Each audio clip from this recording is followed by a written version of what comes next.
નમસ્કાર, ગુજરાત ફર્સ્ટમાં આપનું સ્વાગત છે। હું છું આપની સાથે વિકાસ મકવાણા। લોકસભાનો લાઈવ સ્ટુડિયો હાલ જૂનાગઢમાં ફરી રહ્યો છે અને કે જ્યાં મહાદેવનું સાનિધ્ય છે ત્યાંથી જ અમે આ રથ અત્યારે પ્રસ્થાન કરાવી રહ્યા છે અને અમારી સાથે જોડાયા છે જૂનાગઢના દિગ્ગજ નેતા ગિરીશભાઈ કોટેચા કે જે છેલ્લી 7 ટર્મથી અહીંયા ચૂંટાતા આવ્યા છે।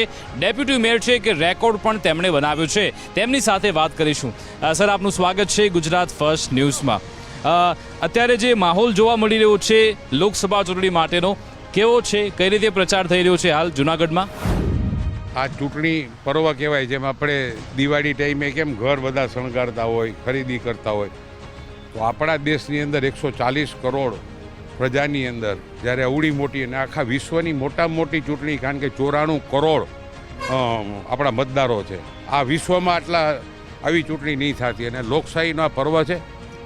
અત્યારે તો જે ચૂંટણીનો માહોલ છે એકતરફી માહોલ છે બધે, કારણ કે સામે કંઈ રહ્યું નથી। તમે જો બરોડાથી માંડીને જે રીતે ફોર્મ મૂક્યા આટલી હદ સુધી કોઈ કાર્યકરો છે નહીં, અને જે મોદી સાહેબે વિકાસ કર્યો છે એને તો આપણે આ યુગ પુરુષ કહી શકાય, આ યુગના યુગ પુરુષ કહી શકાય। આટલી શક્તિ, હું હમણાં જ એક જગ્યાએ કહેતો હતો કે જેમ આપણા કુટુંબની અંદર આપણા એક વડીલ હોય ને ત્યારે એ બધા માટે લખતા જતા હોય છે, વસિયત લખતા જતા હોય કે મોટા દીકરાને આ દેવું, નાના દીકરાને આ દેવું, આને આ દેવું।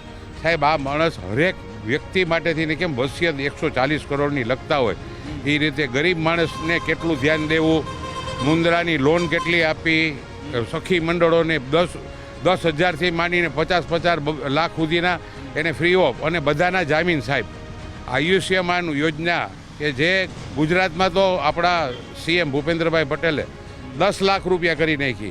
તમે વિરાસતની વાત કરી, પ્રધાનમંત્રી સતત આ મામલે વિપક્ષ પર પ્રહાર કરી રહ્યા છે કે જો કોંગ્રેસ સત્તામાં આવશે તો તમારી સંપત્તિ લઈ લેશે, મૃત્યુ બાદ જે 55% જે સંપત્તિ છે તે લઈ લેવામાં આવશે, તેમાં કેટલી સત્યતા? જ્યારે કોંગ્રેસે મેનિફેસ્ટો ડિક્લેર કર્યો ને, તમે એને અંદરથી ને જોવ તમને ખ્યાલ પડી જાય। આવું રાજકારણ ન કરાય। મોદી સાહેબે 180 કરોડ પ્રજાને અનાજ આપે તો એમાં એણે ક્યાંય વાત કર્યું કે આ મુસ્લિમને અનાજ નથી આપવાનું? આવાસ યોજનામાં કાયદેસર ચીઠી નખાય અને એમાં મુસ્લિમને પણ ઘર મળે છે ને। આ લોકોની જે વાત છે ને, મોદી સાહેબ બરાબર સમજી ગયા છે કે એના પેટમાં પાપ છે ને મતનું રાજકારણ છે, એવું ન હોવું જોઈએ। મોદી સાહેબે 140 કરોડ પ્રજાને 2 વાર વેક્સિન આપી, એમાં જોયું હતું કે હિન્દુ છે કે મુસ્લિમ છે? આ વ્યક્તિત્વ જ અલગ છે અને એના માટે 10 વર્ષની અંદર વિશ્વ આખું જ્યારે એને માનવા માંડ્યું, શું કામ માને? રાતને દિવસ 3 કલાકની અંદર નહીં કરતા હોય, રાતને દિવસ કામગીરી કરવી। તમે વિચાર તો કરો, એક વ્યક્તિ માટે કરે જ ને। હું તમને 80 કરોડ પ્રજામાં એમાં મુસ્લિમ અનાજ નથી લેતા, ફ્રી ઓફ અનાજ આપે। આવાસ યોજનામાં ક્યાંય એવું કીધું છે કે આમાં કાયદેસર જે ગરીબ? કોંગ્રેસ કહે છે કે એવું મેનિફેસ્ટોમાં ક્યાંય લખેલું નથી અને તમે એવું હોય તો ચૂંટણી પંચ પાસે જઈ શકો છો। દેખાડવાના અને ચાહવાના અલગ અલગ છે। એની જે દર વખતે સ્ટાઇલ આવે જ ને, અંતે એની પાસે એમ કે આજ મત, એવું ન હોય। હું તો મુસ્લિમ લોકોને પણ કહું કે તમારે લોકોએ પણ મોદી સાહેબ સિવાય મત નો, આ 3 તલાકનો કાયદો કાઢી નાખ્યો, કોના માટે કાઢ્યો છે? સાહેબ માટે કાઢ્યો? કોઈએ પોતાના આજે જે રીતે 3 તમે લગ્ન કરી શકો, કેવી હાલત થતી હોય બૈરાવની। તમે સિવિલ હોસ્પિટલમાં આવો મારી ભેગા, જૂનાગઢની 500 કરોડના ખર્ચે જે સિવિલ હોસ્પિટલ બની જ ને, એમાં મુસ્લિમ ભાઈ બહેનને પણ તમે પૂછો તો હું દર અઠવાડિયે શીરો દેવા જાઉં, ત્યાં સુવાવડી બહેનો હોય ને છોકરા જીનમાં હોય તો એને કપડાં દેવા, દર અઠવાડિયે મારી રોજની અઠવાડિયામાં દર અઠવાડિયે જાઉં। 80% એ સિવિલ હોસ્પિટલમાં પણ તમે જોવો ને તો દર્દી મુસ્લિમના છે, એની ફ્રી ઓફ દવાઓ નથી અપાતી, ફ્રી ઓફ એના ઓપરેશનો નથી થતા। એટલે સાહેબ માટે થઈને કંઈ બોલે ને, આ લોકોની પાસે હવે કંઈ રહ્યું નથી, બરાબર? આખા દેશની અંદર જો વેર વિખેર થઈ ગયો। તમે વિચાર તો કરો, જેના નેતાઓને સાચવી નથી શકતા, અને કેવા નેતા કે જેણે જિંદગીભર કોંગ્રેસમાં આમ આખી જિંદગી કાઢી નાખી હોય। એટલે આ ગ્રુપિઝમ વાળો પક્ષ છે, એને કોઈને ટિકિટો પણ વેચણી થાય। મને યાદ છે કે તમે કહ્યું કે આ નેતા સાચવી શકતા નથી, તો પછી તમે ભાજપમાં પણ તેમને કેમ લઈને આવો છો? કે અહીંયા આપણે જોયું કે અરવિંદ લાડાણી હોય કે પછી હર્ષદ રીબડિયા હોય, તો તેમને કેમ ભાજપમાં લાવવામાં આવે? શું ભાજપ પાસે કોઈ નેતા નથી? આટલા મોટા નેતાઓ બધા છે જ ભાજપમાં। માણસ કંટાળીને નીકળે ને, આપણે ઘણીવાર નથી કહેતા ઘરમાંથી કોઈ ભાગી જાય પછી ક્યાંક આશરો તો આપવો પડે ને। તમે જો ઘણીવાર ઘરમાંથી નીકળી ગયા ને પછી છાપામાં એમ માની લો કે સામેથી કોઈ આવે કે ભાઈ હવે અમે કંટાળ્યા છે માથીને, તો આ ભારતીય જનતા પાર્ટીનું દિલ એવડું મોટું છે કે એને ના નથી પાડતા. પણ એક વાત તમે વિચારો, કંટાળે શું કામ માણસો? હાલો એમાંથી ચૂંટાડા છે, મત આપ્યા, માણસો કંટાળી જાય જે રીતની હાલત છે. અને જો અત્યારે વિકાસના કામ કરવા હોય ને, હું તમને ખાલી જૂનાગઢનું આખા ભવનાથનું કહું, અહીંયા જે રોપવે બન્યો, દર વર્ષે ઓછામાં ઓછા 30 લાખ માણસોનું આવવાનું વધારે થઈ ગયું. ઉપરકોટનો જે કિલ્લામાં 80 લાખ રૂપિયા 80 કરોડ ખર્ચ કરીને જે બનાવે, આ મારું જૂનાગઢ છે ને એ દત્ત દાતાર અને ગિરનારની ભૂમિ છે, નરસૈયાની નગરી છે. તમે જે જગ્યાએ કોંગ્રેસના લોકો કહે છે કે ગિરનારનું રોપવે જે આખું પ્રોજેક્ટ છે એ વિઝન અમારું હતું અને પછી ભાજપે કામ કર્યું છે. બાપુ એક વાત કહી દઉં કે વિઝન અમારું હતું, આપણે રાતના વિચારીએ કે મારે સવારના પરમાં આમ કરું, વિઝન તો બધાય વિચારીને કરતા હોય. આમાં એટલા પ્રોબ્લેમ હતા કે છેલ્લે સુપ્રીમ કોર્ટમાંથી પણ એને આ એનવાયરમેન્ટનો પણ પ્રશ્ન હતો. એ મોદી સાહેબ આરે આપણા રાજેશ ચુડાસમા પોતે ગયા અને 2 કલાક એને મિટિંગ કરી. સાહેબને કીધું કે સાહેબ ગમે એમ કરીને મારે જૂનાગઢની આ જીવાદોરી છે. અને એ મોદી સાહેબ હતા ને એટલા શક્ય છે. બાકી સ્વપ્ના તમે જોયે રાખો કે અમે આવું વિચાર, ભાઈ તમે વિચારવામાં ને વિચારમાં જ રહ્યો જ ને. તમે વિચારમાં રહ્યો ત્યાં તો ચૂંટણી પૂરી થઈ જાય. અચ્છા, રાજેશ ચુડાસમાની તમે વાત કરી તો શું તે કોઈ પડકારોનો સામનો કરી રહ્યા છે ખરા? કારણ કે ઘણી બધી એવી વાતો હતી કે કદાચ તેમને ટિકિટ આપવામાં નહીં આવે, અંતે તેમને ટિકિટ તો આપવામાં આવી, તો તેમની સામેના કોઈ પડકાર હાલ દેખાઈ રહ્યા છે ખરા? કોઈ જાતનો પડકાર નથી. રાજેશે જે રીતે કામગીરી કરી જ ને, અમે સંકલન સમિતિમાં ધારાસભ્ય ને સંસદ સભ્ય હોય, કોર્પોરેશન, એક વસ્તુમાં એણે રસ લીધો. આજે માની લો કે નરસિંહ મહેતાના તળાવનું જે કામ ચાલુ છે, જૂનાગઢની અંદર એક એવો રોડ નહીં હોય કે જ્યાં રોડના મેઇન રોડના કામ પૂરા થઈ ગયા. 350 કરોડના ખર્ચે ભૂગર્ભ ગટરનું કામ થયું. બીજા 350 કરોડ પાઇપલાઇન જોડવાના આપ્યા, 200 કરોડના પાણીની પાઇપ. ઘણા કામ એવા હોય કે અંદર જમીનમાં હોય. હવે હું ઘણાને એમ કહું કે અમે જાદુગર છીએ, આ પાઇપ નાખો તો 10 ફૂટ ખોદવો પડે, પણ એ તમારે આખી જિંદગીની ગટરનો પ્રોબ્લેમ સોલ્વ થઈ જાય. અને જૂનાગઢની પ્રજા પણ સમજે છે આજે બધા જગ્યાએ એક વોર્ડની અંદર. બીજું, રાજેશની નાની ઉંમરે તો એના નસીબ પણ કયો, નાની ઉંમરે એ ધારાસભ્ય થયો ને ધારાસભામાંથી સંસદ સભ્ય થયો. અને મોદી સાહેબ વડાપ્રધાન બેઠા ને તે દીનો સાહેબ ભેગો બે, કારણ કે 3 ટર્મ સાહેબની પણ થાય અને 3 ટર્મ રાજેશભાઈની પણ થાય.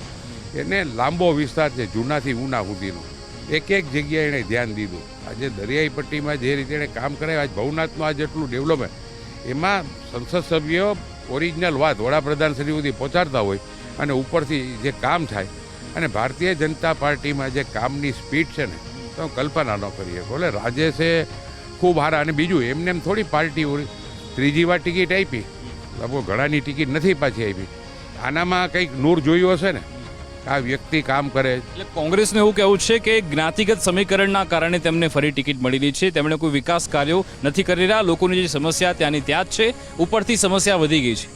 બાપુ આપણે અત્યારે જે રોડ ઉપર જાય, આ બધી આ તમે તમારી નજરે સામે જોઈ લ્યો ને, તમે જૂનાગઢમાં કોંગ્રેસ પાસે શું બોલવાનું છે? ખરેખર વિરોધ પક્ષ નેતા તરીકે એને બોલવું તો પડે ને કે ભાઈ અમે આમ નથી કર્યું, આમ નથી. એણે કંઈ નથી કર્યું, અત્યારે એ જોઈ ન શકતા.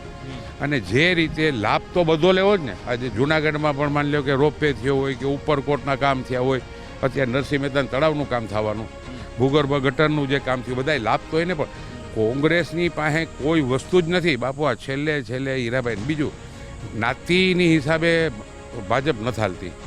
તો મોદી સાહેબ વડાપ્રધાન ન હોય, અમિતભાઈ શાહ સાહેબ છે આ દેશના ગૃહમંત્રી ન હોય, કોઈ પણ માણસ વર્કર કોણ છે, કાર્યકર કોણ છે?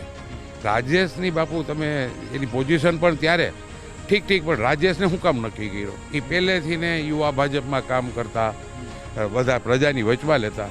પાર્ટી હંમેશા કોઈને પણ ટિકિટ આપે જ નહીં, ખૂબ સમજી વિચારીને આપે છે. ખરેખર રાજેશભાઈની હારે તો મારો ભાઈ ઘણો નાનો, પણ એવી રીતે એણે કામ કર્યું છે કે એને કેમ ભૂલી શકો તમે? એને પ્રજા પણ ન ભૂલે. રાજેશ ચુડાસમા સમક્ષ પણ આ માંગ ઘણા સમયથી ઉઠાવાઈ છે, તો શું તેનું નિરાકરણ આવતું દેખાઈ રહ્યું છે? એમાં છેલ્લે છે ને રાજેશભાઈએ રેલવેના ઓફિસર અને સીએ મારે, કારણ કે આ રેલવે અને ફોરેસ્ટ બે તંત્ર એવા છે કે એમાં કેન્દ્ર સરકાર જ લાગુ પડે. અને એને તમારે કંઈક કામ કરવું હોય ને, તે ફોરેસ્ટમાં કામ કરવું એટલે અઘરામાં અઘરું કામ પડે. તો એ થરમાં ઉપર પણ સરકાર, જ્યારે ભારતીય જનતા પાર્ટીની ઘણા પ્રશ્નો હોય તો અમે ઉપર સુધી પણ રજૂઆત કેન્દ્ર સરકાર સુધી કરવા જાય. આ કામ મંજૂર થઈ ગયું, ટેન્ડર બહાર પડી ગયું, એની ડિઝાઇનમાં નાનો મોટો ફેરફાર કરવાનો, એટલે ત્યારે ધારાસભ્ય શ્રી એને એમ કીધું કે આટલો ફેરફાર કરવો છે. એટલે ઓલરેડી એનું કામ પણ બહાર પડી ગયું છે. ને મારા ધ્યાનમાં જ્યાં સુધી આવ્યું જ ને, ત્યાં સુધી વિસાવદર અને જુનાગઢ વચ્ચે ક્યાંય ઓલું ન થાય કે ભાઈ વિસાવદર એમ થાય કે અમને અન્યાય કર્યો છે અને જૂન, એટલે એના માટે આ જેવી ઇલેક્શન પતશે ને ઓલરેડી કામ થઈ ગયું છે અને વોટ ગેટ ચાલુ કરવાની વિસાવદરના લોકોને એમ છે કે આવું છે.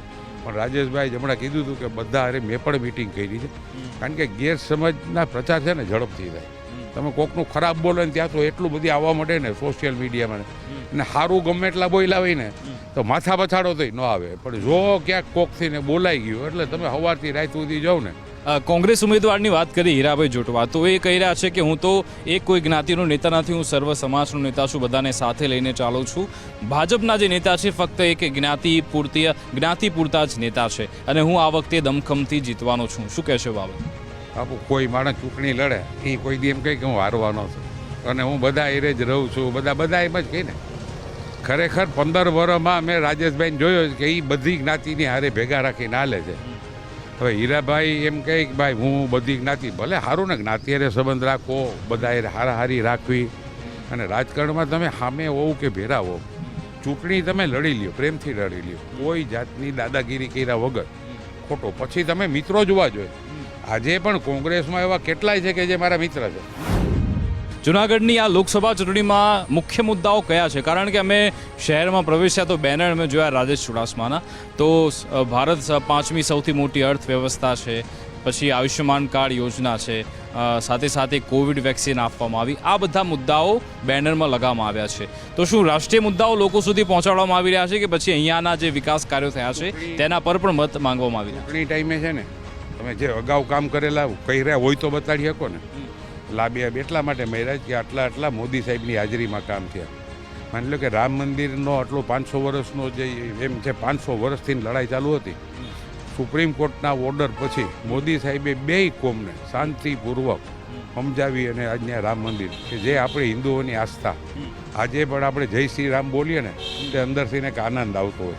આ મંદિર સાહેબે બનાવ્યું તેમ ન કહે કે સાહેબે મંદિર બને. બીજું સાહેબે ખાલી એમ કહી કોંગ્રેસવાળા કે આવા હિન્દુ મુસ્લિમ, અરે ભાઈ મોદી સાહેબ જેવો માણસ નહીં થાય, તમે પણ એને પ્રેમ કરો, તમારા મત પણ અખોર જ જાય, કારણ કે તમે જેને મત દેવાના એ તો હારી જવાના છે, તો હારી જવા માટે મત થોડા દેવાય. મુસ્લિમ લોકોને પણ અપીલ કરું કે તમને ખબર છે કે આ જીતવાના છે તો તમે દ્યો ને મત, તમારું ભવિષ્ય પણ સારું થાય ને. મોદી સાહેબ જેટલા મજબૂત થાય ને એટલો દેશ મજબૂત થાય ને. દેશને આખા વિશ્વને મોદી સાહેબની અત્યારથી જરૂર છે. આ માણસે જે કાશ્મીરમાં જે રીતે કર્યું કરી શકાય, ત્યારે તેમ કે ખૂનની નદી આ બેસી જાય ને.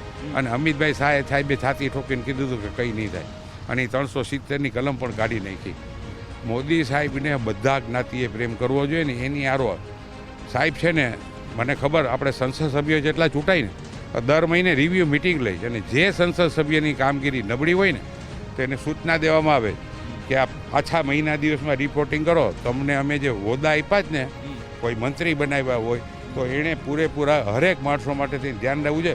સાહેબ દર મહિને જે મારા પેપર જોવાય ને એવી રીતે સંસદ સભ્ય કોણ શું કામ કરે ને એની પર પણ એની નજર છે ને. જે કામ ન કર્યું હોય તો તાત્કાલિક એને મિનિસ્ટર તરીકે પણ કહી દઈશ કે હવે થોડાક દી આરામ કરો. આ મોદી સાહેબ છે. બિલકુલ આભાર ગિરીશભાઈ અમારી સાથે જોડાવા બદલ, વાતચીત કરવા બદલ. તો આ હતા ગિરીશ કોટેજા કે જે જીતને વિશ્વાસનો દાવો કરી રહ્યા છે. તેમનું કહેવું છે કે જે કામગીરી થઈ છે છેલ્લા 10 વર્ષમાં અહીંયા જે જૂનાગઢનો વિકાસ કરવામાં આવ્યો છે, જે પ્રશ્નો હતા તેનું નિરાકરણ આવી રહ્યું છે અને જે બાકી છે તે માટેના કામ અત્યારે ચાલુ છે, એટલે તેમણે જીતનો દાવો વ્યક્ત કર્યો છે. જોવાનું રહેશે કે આખરે અહીંયા જનતા ભાજપના જે ઉમેદવાર છે રાજેશ ચુડાસમા તેમને તક આપે છે કે કેમ. અમારી આ વિશેષ રજૂઆતમાં બસ આટલું જ. આપ જોતા રહો ગુજરાત ફર્સ્ટ ન્યૂઝ. નમસ્કાર.